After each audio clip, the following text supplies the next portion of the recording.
심리학자가 쓰는 말을 배우고 사용하라. 세상을 설명할 수 있으며 인생의 거의 모든 상황에서 도움을 얻을 수 있다. 이로써 자기 자신은 물론이고 상대방을 원하는 방향으로 이끌 수 있다.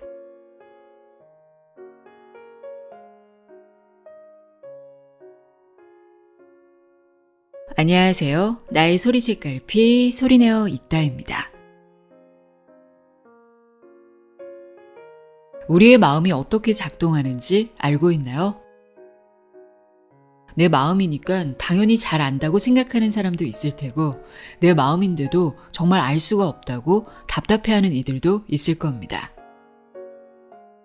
오늘은 우리의 마음이 어떻게 작동하는지 이해하고 마음을 다루는 요령을 배울 수 있는 책입니다. 독일에서 가장 주목받고 있는 심리학자 폴커 키츠와 마누엘 투시의 마음의 법칙입니다. 이 책은 지난 수십 년 동안 수만 건의 상담 사례 중에서 사람들이 가장 많이 고민하는 51가지 문제에 대한 심리학적인 해결책을 제시하고 있는데요. 아마존 베스트셀러 심리학 분야에서 60주 연속 1위를 기록했고 전 세계적으로 100만 부 이상이 팔렸다고 합니다. 심리학 책이 재미있는 이유는 사람의 마음에 대한 여러 궁금증을 해결해 주기 때문이겠죠. 심리학 지식을 알고 있으면 확실히 상대를 이해하고 나 자신을 이해하는데 도움이 되더라고요. 저자 역시 심리학이 가르쳐주는 몇 가지 요령을 터득하면 우리의 일상은 한결 더 편안하고 성공적일 수 있다고 말합니다. 자기 자신이 다른 사람이 무슨 생각을 하며 어떻게 살아가는지 안다면 적어도 자신의 인생을 통제할 수 있다고 이야기하고 있습니다. 그럼 지금부터 우리의 일상을 좀 더 편안하고 성공적으로 만들어주는 마음의 법칙에 대해 알아보도록 하겠습니다. 마음의 법칙, 내용의 일부를 읽어드립니다. 귀 기울여 들어보세요. 세상의 모든 지혜를 읽어드리는 소리내어 있다. 구독과 좋아요, 공유는 큰 힘이 됩니다.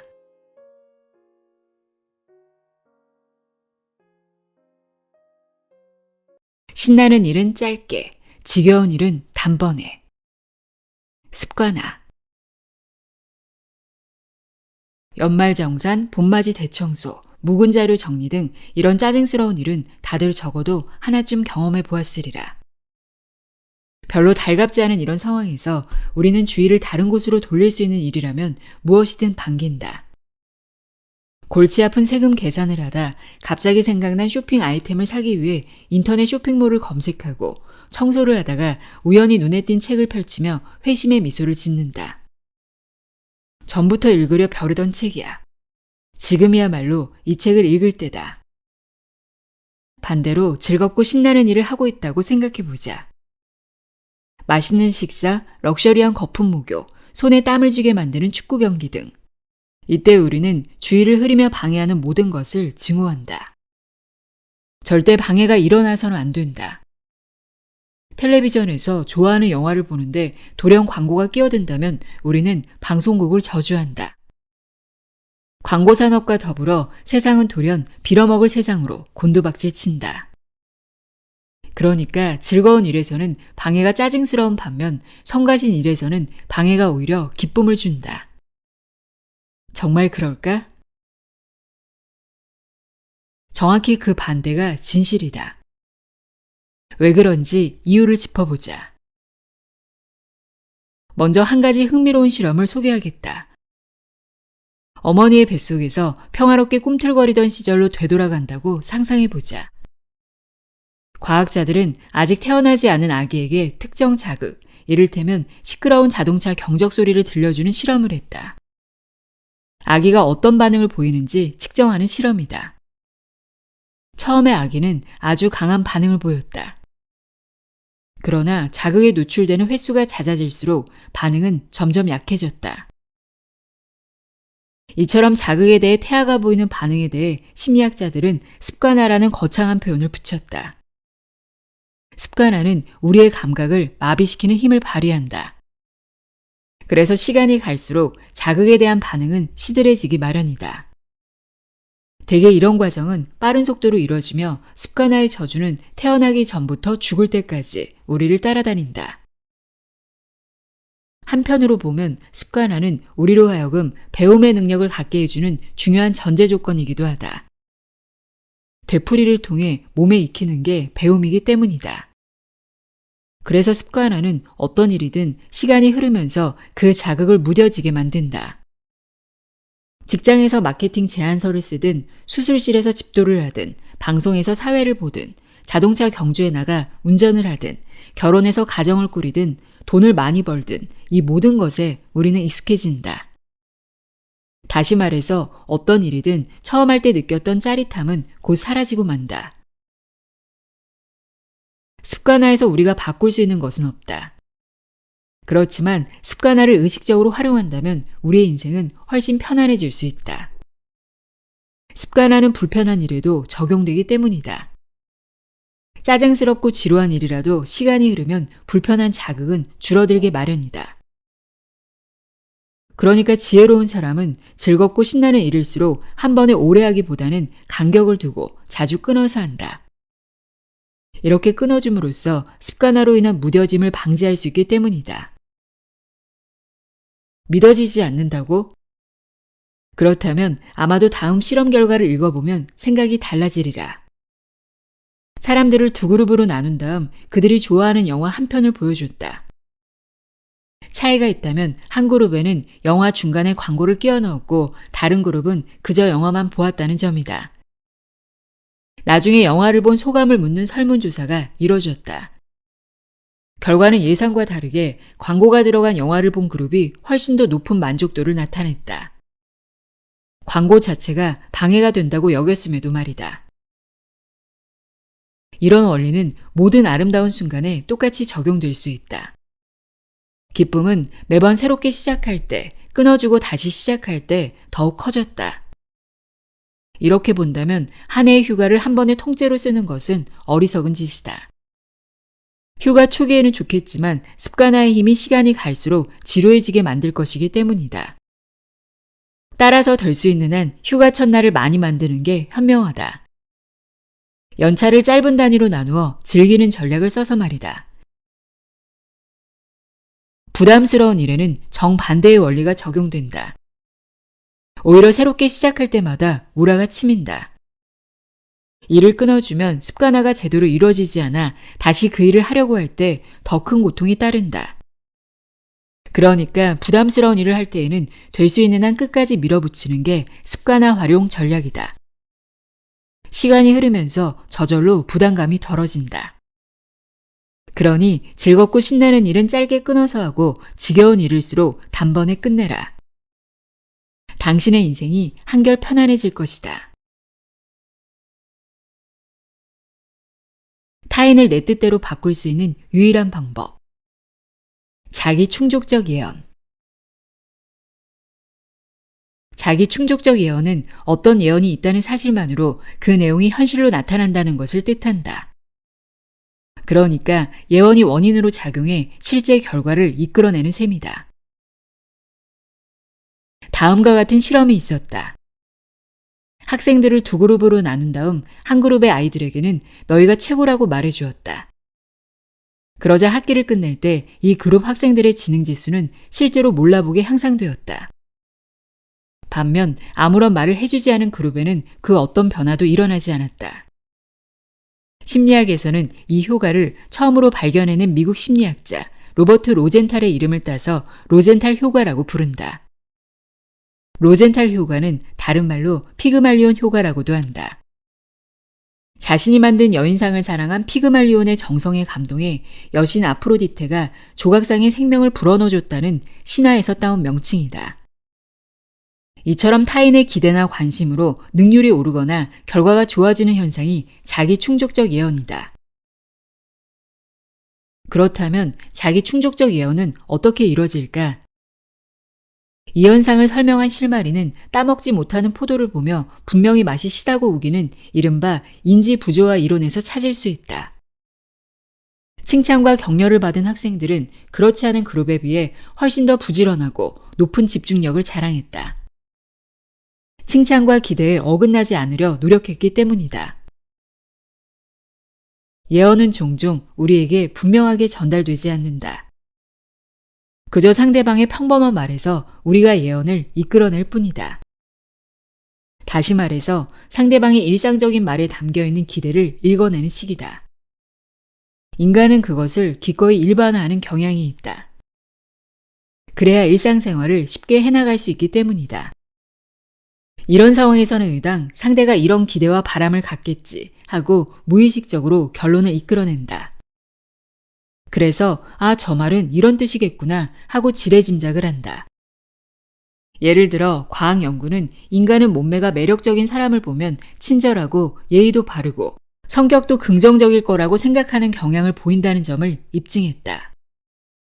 이런 맥락에서 볼 때 이른바 후광 효과도 중요하다. 한번 이런 상황을 그려보자.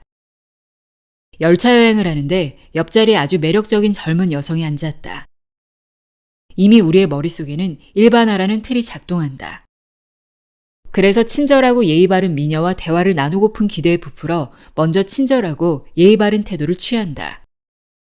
대화를 나누어 보니 그녀는 정말 친절하고 예의 발랐다.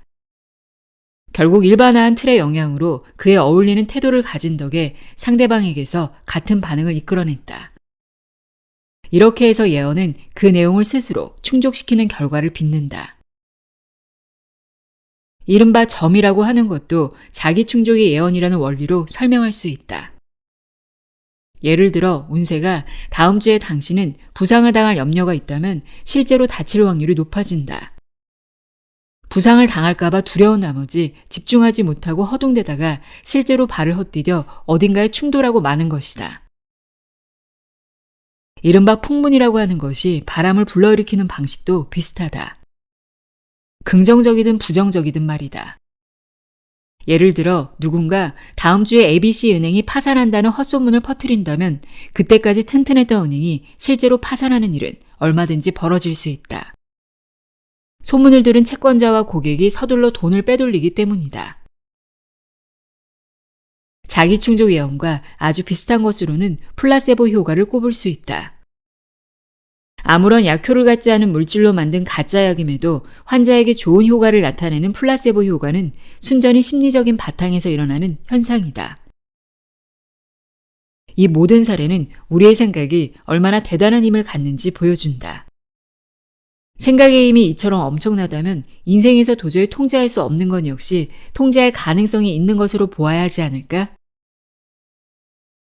부정적인 생각이 부정적인 결과를 불러온다면 긍정적인 생각으로 우리의 인생을 적극적으로 꾸며가는 일도 가능하지 않을까?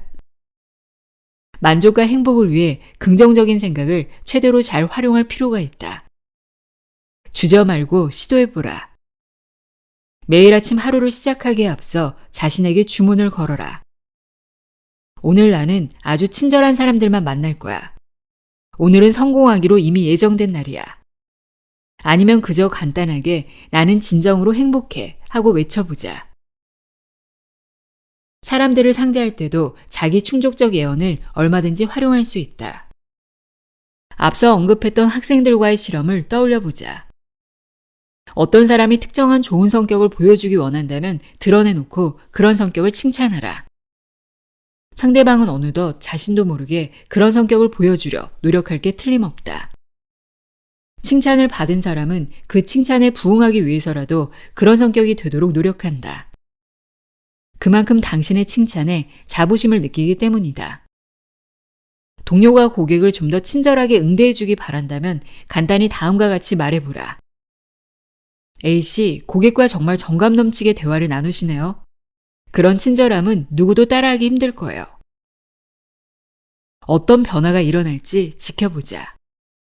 좋은 쪽으로의 변화에 내 길을 걸어도 좋다. 어쩌면 당신의 생명을 구해줄 상상실험. 이미지 트레이닝. 맛난 음식 생각은 식욕을 끌어올린다. 근사한 음식을 떠올리고 그 향기를 연상하며 음식이 정중하게 우리에게 서빙되는 모습을 상상하면 실제로 입안에 침이 가득 고인다. 그런데 여기서 먹을 것을 상상하기를 멈추지 않고 본격적으로 그 상상에 부채질하면 오히려 식욕을 잠재울 수 있다. 머릿속에서 형형색색으로 상상을 꾸미며 모든 종류의 미각을 동원해 상상해보라. 신선한 크림이 들어간 마르지판 초콜릿을 실제로 입에 넣고 씹으며 맛있게 꿀꺽 삼키는 장면이 눈앞에 펼쳐지게 만들어라. 이렇게 구체적으로 상상하면 실제로 덜 먹게 된다는 것은 실험으로 입증된 사실이다. 사람들을 세 그룹으로 나누고 첫 번째 그룹에게는 연달아 30개의 초콜릿을 먹는 상상을 하게끔 했다. 두 번째 그룹은 단지 3개만 먹는 상상을 했다. 세 번째 그룹은 먹거리와는 전혀 상관없는 다른 것을 떠올리게 했다. 그런 다음 모든 참가자에게 초콜릿을 잔뜩 안기고 원하는 만큼 먹어보라고 했다. 결과는 이랬다. 상상으로 이미 30개의 초콜릿을 탐식한 사람은 진짜 초콜릿을 별로 먹지 못했다. 상상으로 3개만 먹은 사람과 초콜릿 생각은 전혀 하지 않은 사람에 비해 훨씬 적은 양이었다. 여기서 중요한 것은 초콜릿을 진짜 먹는 것처럼 아주 구체적이고 세밀하게 상상해야 한다는 점이다. 그저 앞에 있다고 떠올리지만 말고 가능한 모든 감각을 동원해야 한다. 이런 결과가 나타나는 원인을 우리는 이미 왜 즐거운 일일수록 짧게 해야 할까 꼭지에서 알아본 바 있다. 원인은 바로 습관화이다. 맛이 습관화된다는 것은 처음 깨문 맛이 가장 좋으며 계속 먹을수록 맛은 떨어진다는 것을 뜻한다. 이 실험은 구체적인 상상만으로도 습관화 효과가 일어날 수 있음을 보여준다. 그러니까 무엇이든 실제로 하기 전에 먼저 충분히 상상한다면 그 일의 매력은 떨어질 수밖에 없다. 이런 심리학 지식을 염두에 둔다면 좋은 다이어트 계획을 짤 수 있지 않을까? 이처럼 머릿속으로 충분히 상상해보는 것을 이미지 트레이닝이라고 한다. 우리는 앞서 습관화가 학습 능력의 중요한 전제 조건임을 확인했다. 그러니까 상상을 통해 습관화 효과를 불러일으킴으로써 우리는 어떤 특정 행태를 자동으로 익힐 수 있다. 예를 들어 중요한 시험을 앞두고 있다면 먼저 그 시험 장소를 찾아 자리에 앉아 실제 시험을 치르는 상상을 해보라. 이런 상상 훈련을 충분히 한 사람은 실제 시험을 아주 노련하게 치러낼 수 있다. 진짜 시험을 치르는 상황을 겪어보지 않았음에도 말이다. 비행기 추락사고에 생존자들을 상대로 벌인 설문조사 결과가 있다. 생존자 대부분은 비행기가 추락했을 때 어떻게 반응할지, 자신을 어떻게 보호하며 비행기에서는 어떻게 탈출할지를 거듭 상상해 본 사람들이었다. 다음번에 비행기를 타거든 승무원이 산소 마스크 쓰는 법을 설명하는 동안 신문만 뒤적이지 말고 추락의 상황이 온다면 어떻게 할지 상상해보자. 머릿속으로 벌이는 이 작은 상상 실험이 어쩌면 당신의 목숨을 구할지 모른다. 잠재의식을 통해 원하는 것을 이루는 법. 잠재의식. 왜 우리는 좋지 않은 일이라는 것을 알면서도 집착할까? 어째서 불필요한 강제와 갈등에 시달릴까? 더 나은 방법을 알고 있고 기분이 좋지 않음에도 왜 멈추지 못할까? 답은 생각보다 간단하다. 물론 소화하기는 쉽지 않은 답이다. 이런 물음들의 답은 그래야 마음이 편하니까이다. 흡연은 중독 현상을 일으키며 우리를 불행하게 만든다. 흡연이 좋지 않은 것을 모르는 흡연자는 없다. 그럼에도 그냥 좋은 게 좋은 것이라는 핑계를 대며 당장의 편안함과 즐거움을 유지하려고 한다. 말하자면 일종의 통제 환상을 즐기는 셈이다. 통제 환상은 행복감을 빚어주는 자기 효능 경험과 밀접하게 맞물려 있다. 여기서 몇 가지 실존적인 측면들을 자세히 살펴볼 필요가 있다. 그다지 달갑지 않은 말이긴 하지만 우리는 세계라는 거대한 톱니바퀴에 달린 작은 톱니와 같은 존재이다. 대개 자신의 힘으로 돌아가긴 하지만 다른 톱니와 함께 돌아야만 하는 경우도 많다. 우리는 미래를 알고 싶지만 누구도 미래를 정확히 예측할 수는 없다. 그런데도 우리는 마치 자신이 모든 것을 통제할 수 있는 양 행동한다. 자신이 아무것도 모른다는 사실을 인정하면 인생이 돌연 뒤집어지는 것은 아닌지 두렵기 때문이다. 말하자면 운명적인 치명타를 맞으면서도 행복의 문을 여는 것처럼 기대하고 행동하는 게 우리네 인간이다. 물론 건강한 생활 습관을 가지는 게 좋다는 것은 분명히 안다. 담배를 피우지 않으면 폐암에 걸릴 확률이 낮아지는 것을 모르는 흡연자는 없다. 그럼에도 늘 해오던 이 편안함을 포기할 수 없다. 만약 바꾸겠다고 지금까지 살아오던 틀을 건드리기 시작하면 돌연 우리는 엄청난 어려움을 겪는다. 우리 안에는 변화를 싫어하는 잠재의식이라는 비겁한 겁쟁이가 숨어 있다. 잠재의식은 변화가 일어나 지금까지 유지해온 틀이 깨지는 것을 아주 싫어한다.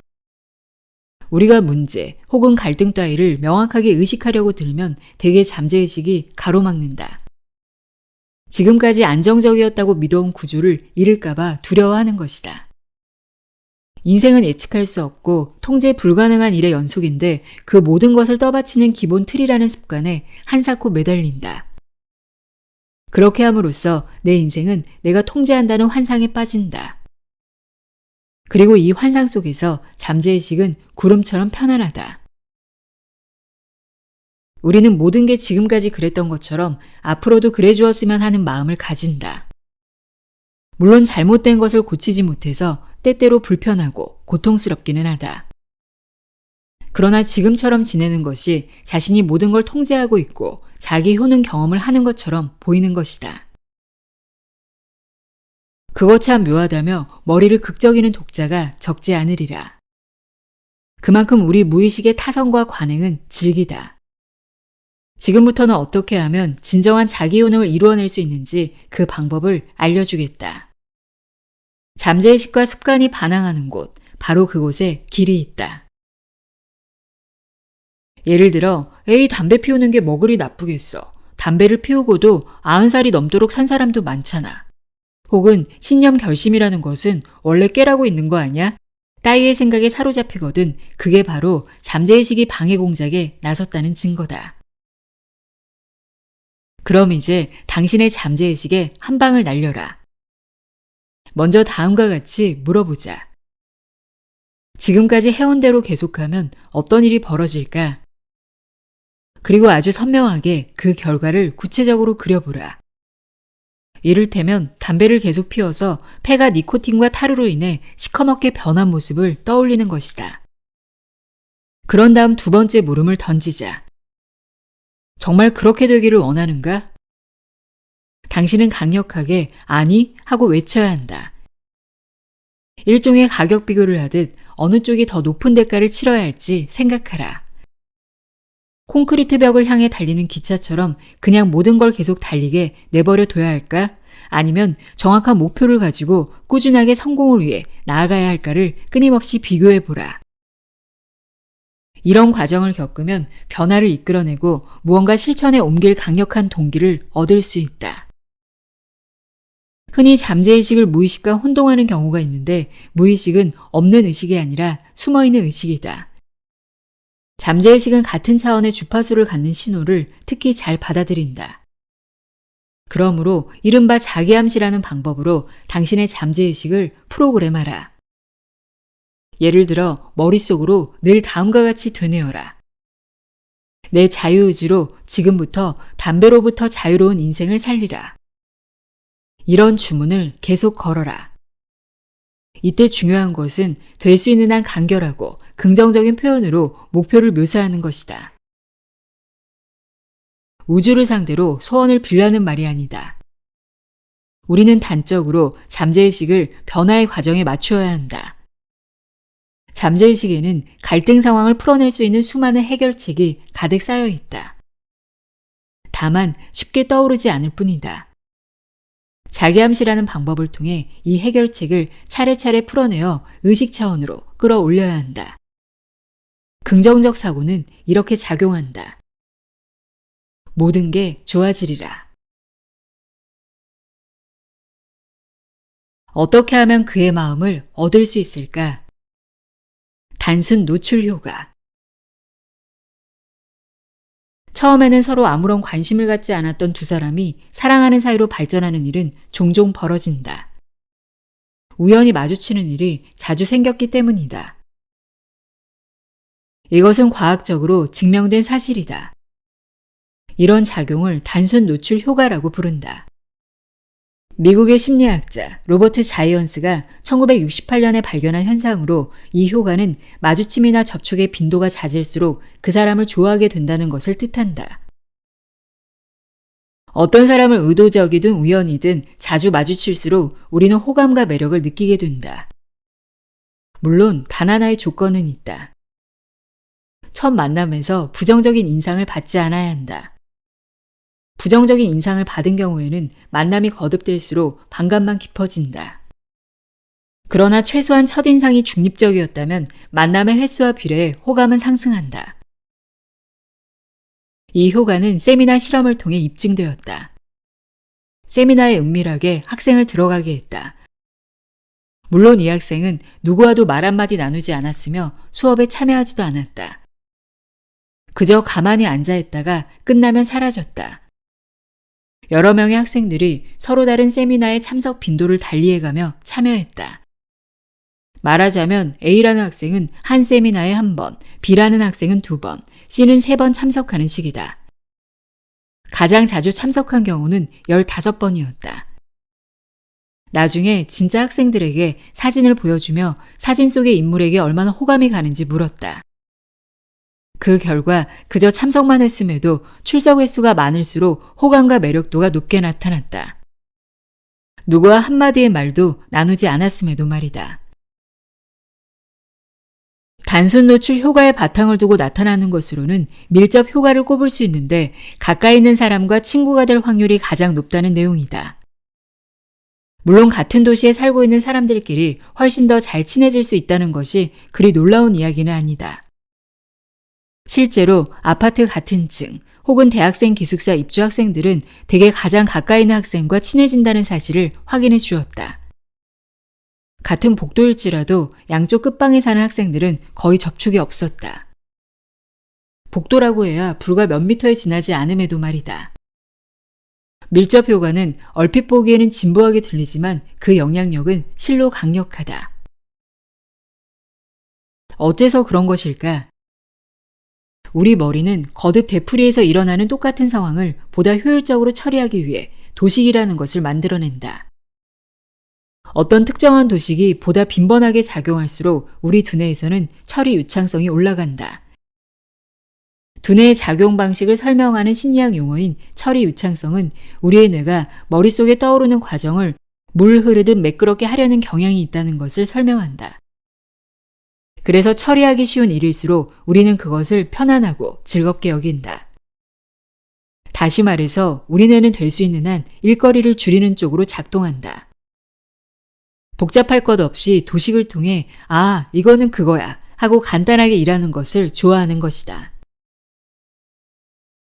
단순 노출 효과는 사람과 사람의 만남에서만 일어나는 게 아니다.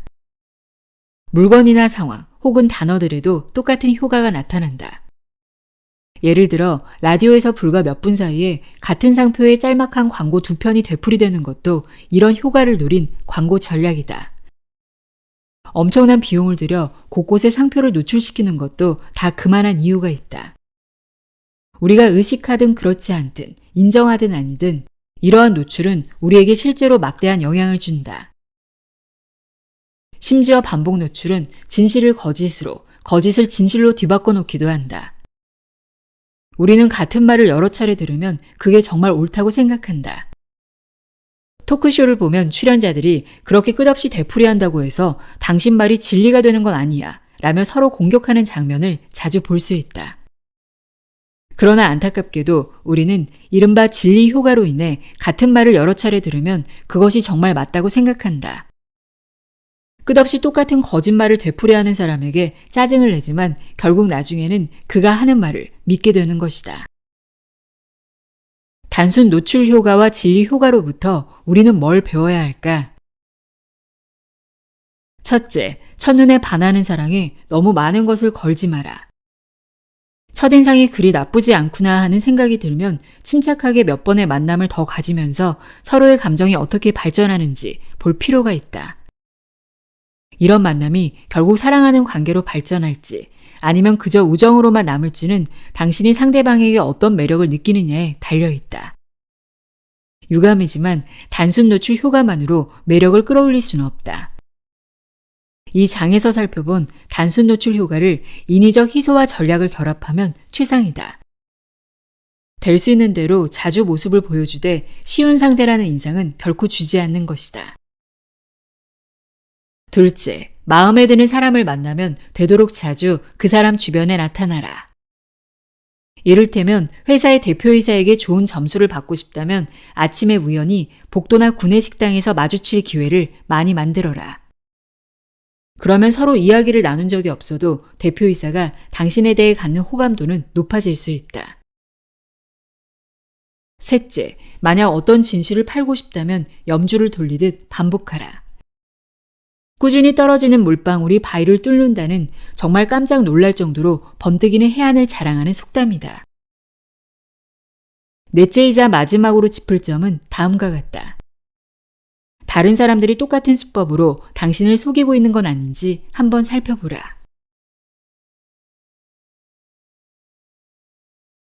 당신이 원하는 것을 사람들이 하게 만드는 법. 리액턴스 효과. 금단의 사과를 따먹고 싶어하는 심리를 심리학은 리액턴스라 부른다. 리액턴스 이론은 이미 1960년대에 심리학자 잭 브램이 주도적으로 연구했다. 리액턴스는 원래 물리학에서 전기 저항을 일컫는 용어로 금지된 것일수록 더욱 갖고 싶어하는 심리를 뜻하는 개념이다. 이런 심리는 내면의 압력이나 외부의 강제에 대항해 생겨난다. 누군가 우리에게 무언가 빼앗으려 위협하고 금지하는 것에 반발해 리액턴스가 일어나는 것이다. 리액턴스 태도는 금지된 행동을 계속하거나 본격적으로 버리도록 만든다.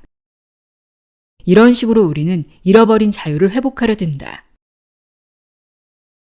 리액턴스 이론은 많은 흥미로운 실험들로 입증되었다. 예를 들어 아이들은 끝까지 본 영화보다는 이런저런 핑계를 대며 중간에 끊어버린 영화를 훨씬 더 재미있었다고 평가했다.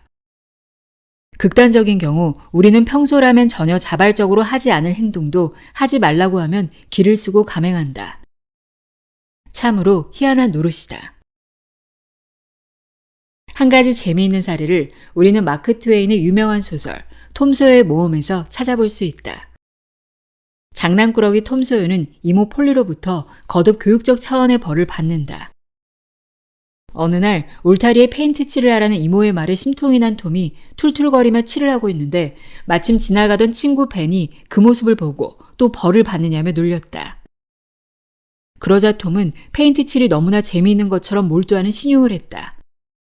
마치 이 순간 더 멋진 일이 따로 없는 것처럼. 눈이 휘둥그레진 벤은 같이 칠할 수 있느냐고 물었다. 톰은 짐짓 안타깝다는 듯 벤이 페인트 칠에 소질이 있어 보이지 않는다고 약 올렸다. 그러자 벤은 안달이 나서 페인트 칠을 하고 싶다고 조르며 톰에게 선물까지 바쳤다. 톰은 그제야 마지못해 소원을 들어주는 척하며 벤을 페인트 칠에 끌어들인다. 평소에 벤이라면 털끝만큼도 관심을 갖지 않았을 일이 너는 할 수 없을 거야 는 말에 매력적인 일로 탈바꿈한 것이다. 이제는 당신은 초콜릿을 먹고 말 거야 라는 심리를 알게 되었을 뿐만 아니라 당신이 원하는 것을 사람들이 하게 하는 방법도 알게 되었다. 간절히 원하는데 상대방이 기회조차 주지 않으려 한다면 두 가지 방법이 있다. 우선 자기 충족적 예언을 활용해 당신이 원하는 행동을 하도록 상대방을 칭찬하라. 아니면 톰 소여가 친구 벤에게 쓴 방법을 활용해보라. 심리치료 현장에서도 기묘하게 쓰이는 이 방법을 우리는 역설 개입이라 부른다. 예를 들어 초콜릿을 먹지 못하게 하는 엄마에게 다음과 같이 말하는 것이다. 물론 의도를 눈치채지 못하게 아주 자연스럽게 이제 초콜릿이 그렇게 맛있지 않아 또는 이제 더 이상 초콜릿으로 괴롭히지 마 라고 말하는 것이다. 그럼 엄마는 자신의 자유와 행동 선택 여지가 크게 줄었다고 보고 리액턴스에 빠진 나머지 돌연 자주 초콜릿을 안겨주리라.